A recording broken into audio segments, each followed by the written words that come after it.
सिमरन की छोटी बहन विभा माँ के होते हुए भी सिमरन के ही पीछे लगी रहती थी। सिमरन, आ गई हो तो इसे खाना खिला दो। बोल रही है तुम जब तक नहीं खाओगी ये भी नहीं खाएगी। क्या है विभा, तुम खा लिया करो ना, मुझे ऑफिस से आने में देर हो जाती है। और कोई छोटी बच्ची तो हो नहीं तुम जो खाना भी नहीं खाती हो कि दीदी आएगी तो ही खाऊंगी। हाँ हाँ, छोटी बच्ची ही समझ लो। और एक बात, जब आपको पता है कि मैं आपके बिना नहीं खाती हूँ तो रोज रोज क्यों बोलती हो? अरे क्या है ये, दोनों बहनें कम माँ बेटी ज्यादा लगती हो। अरे दीदी की शादी हो जाएगी तब क्या करेगी बोल? जब होगी तब की तब देखेंगे। मैं तो दीदी के साथ ही रहूंगी हमेशा। दोनों की शादी ऐसे घर में कर देंगे जहाँ दो भाई हो। खैर, मामला आया गया हो जाता है। एक दिन सिमरन के पापा जब घर आते हैं, तुम लोगों के लिए अच्छी खबर है। वर्मा जी है ना मेरे दोस्त, उन्होंने सिमरन बेटी के लिए रिश्ता बताया है। बहुत अच्छा लड़का है, सिमरन को भी पसंद कर लिया है और कल वो लोग आ रहे हैं सिमरन को देखने अपने घर। सिद्धांत अपने माता पिता के साथ सिमरन को देखने आता है। उसे सिमरन अच्छी लगती है और शादी तय हो जाती है। सिद्धांत की माँ कहती है, अब तो हम लोग ले जाएंगे जल्द ही अपनी सिमरन को यहाँ से। अरे हाँ हाँ, क्यों नहीं, आपकी ही है अब तो हमारी बेटी। दूर खड़ी विभा सब सुन रही होती है। अब तो दीदी की शादी हो जाएगी, फिर तो वो चली जाएंगी। दीदी के बिना मैं कैसे रहूंगी? कुछ न कुछ तो करना ही होगा जिससे दीदी की शादी ही ना हो। सभी के जाने के बाद क्या शादी के बाद दीदी हम लोगों के साथ नहीं रहेंगी? अरे नहीं तो फिर क्यों रहेगी, शादी हो जाएगी तो अपने घर चली जाएगी ना। तो मैं भी जाऊंगी उनके साथ, मेरा भी सामान पैक कर देना। अरे कैसे बात कर रही हो विभा, दीदी के ससुराल छोटी बहन नहीं जाती।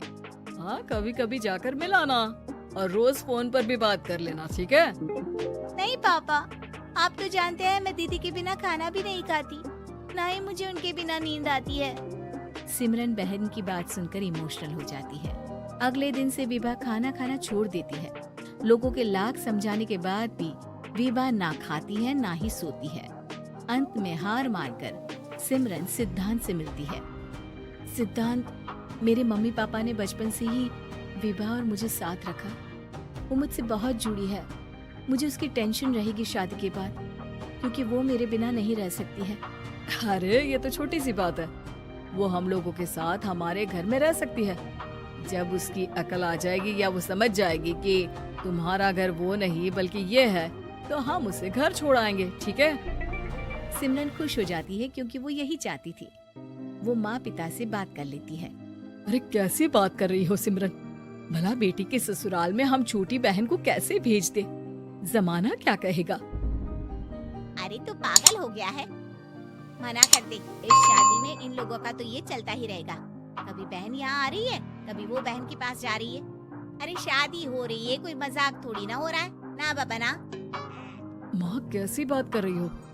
सिमरन से मैं जुड़ाव महसूस कर रहा हूँ और इतनी सी बात के लिए इतनी अच्छी लड़की को कैसे छोड़ सकता हूँ? सिद्धांत की भी जिद होती है कि वो सिर्फ सिमरन से ही शादी करेगा, और होता भी वैसा ही है। सिद्धांत और सिमरन की शादी हो जाती है और दहेज में आ जाती है विभा। शादी के बाद बुआ सास कहती है, अरे माँ ना, साली आधी घर वाली होती है, लेकिन ये क्या, तुम तो उसे घर ही ले आए। तभी चाची कहती है, सिद्धांत को तो हम लोगों ने सीधा समझा था, लेकिन सबसे तेज तो यही निकला। अरे देखो कैसे दहेज तो नहीं लिया, लेकिन साली पर कब्जा कर लिया। सिद्धांत ने इस और तो सोचा ही नहीं था, लोग उन लोगों के बारे में ऐसी भी बात करेंगे।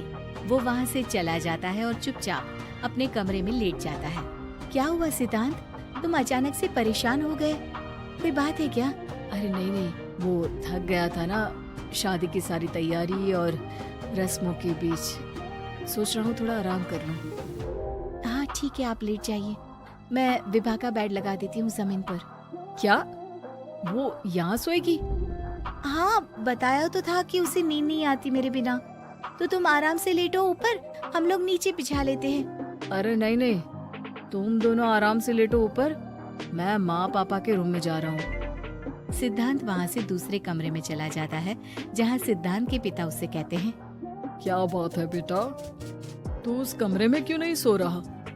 बहू से लड़ाई हो गई है क्या शादी के पहले दिन ही? अब नहीं पापा, वो दोनों बहनों को बात करनी थी और मुझे नींद आ रही है तो मैं यहाँ सोने चला आया। अगले दिन सिद्धांत तैयार होकर ऑफिस जाता है। ऑफिस में लंच के वक्त दोस्त कहता है, क्या बात है सिद्धांत, इतना सारा खाना एक ही दिन में? हाँ यार, वो सिमरन को खाना बनाने का शौक है तो उसी ने बनाया है। यार हम लोगों की तो सिर्फ एक ही बीवी है, इसकी तो दो है ना। सिद्धांत को गुस्सा आ जाता है। कैसी बात कर रहा है तू? अरे तू तो भाग्यशाली है जो बीवी के साथ साथ साली भी आ गई। अरे साली लोगों की तो आधी घरवाली होती है, तुझे तो पूरी की पूरी मिल गई। सिद्धांत का पारा अब 7वें आसमान में पहुंच जाता है। वो खड़ा होकर उस लड़के से लड़ने लगता है। हाँ, मेरी शादी में मेरी बीवी के साथ मेरी साली भी आई है, ये सच है, लेकिन सिर्फ कुछ समय के लिए, क्योंकि उसने सिमरन को बचपन से ही माँ की तरह देखा और यूं अचानक वो सिमरन से अलग नहीं रह सकती थी। इसलिए सोचो, अगर मेरी बीवी उसके लिए माँ का स्थान रखती है तो मेरा दर्जा क्या हुआ? तभी वहाँ बॉस आ जाता है। माफ करना सिद्धांत, यहाँ इस मेंटल लेवल के लोग हैं, जरूरी नहीं साली सिर्फ आधी घरवाली ही हो, कभी वो छोटी बहन तो कभी बेटी भी होती है। वेल डन सिद्धांत। सिद्धांत को अब ऑफिस में कोई कुछ नहीं कहता, लेकिन आस पड़ोस का वो तो वही हाल रहता है। सिद्धांत ऑफिस से घर की ओर आ रहा होता है कि रास्ते में उसे अपनी कॉलोनी का दोस्त मिल जाता है।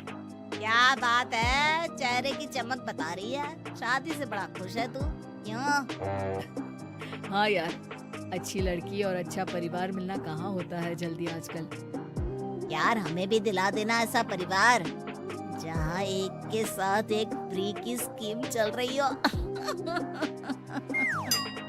सिद्धांत को फिर गुस्सा आ जाता है। वो दोस्त को मारने के लिए हाथ उठाता ही है कि वहाँ विभा आ जाती है। अरे जीजू, रहने दीजिए ना, ये लोग नहीं समझेंगे कि इंसानियत क्या होती है। ये सच है कि दीदी से कैसे दूर रहना ये मुझे पता नहीं था। आपने मुझे दीदी के पास रहने का मौका देकर ये समझने का मौका दिया कि लड़की का असली घर उसका ससुराल होता है। मैं समझ चुकी हूँ, मैं जा रही हूँ जीजू, लेकिन मैं खुश हूँ कि आपने मुझे अपनी छोटी बहन समझा। सभी उन लोगों को देखकर ताली बजाने लगते हैं। विभा अपने घर चली जाती है और सिद्धांत खुशी खुशी सिमरन के साथ रहने लगता है।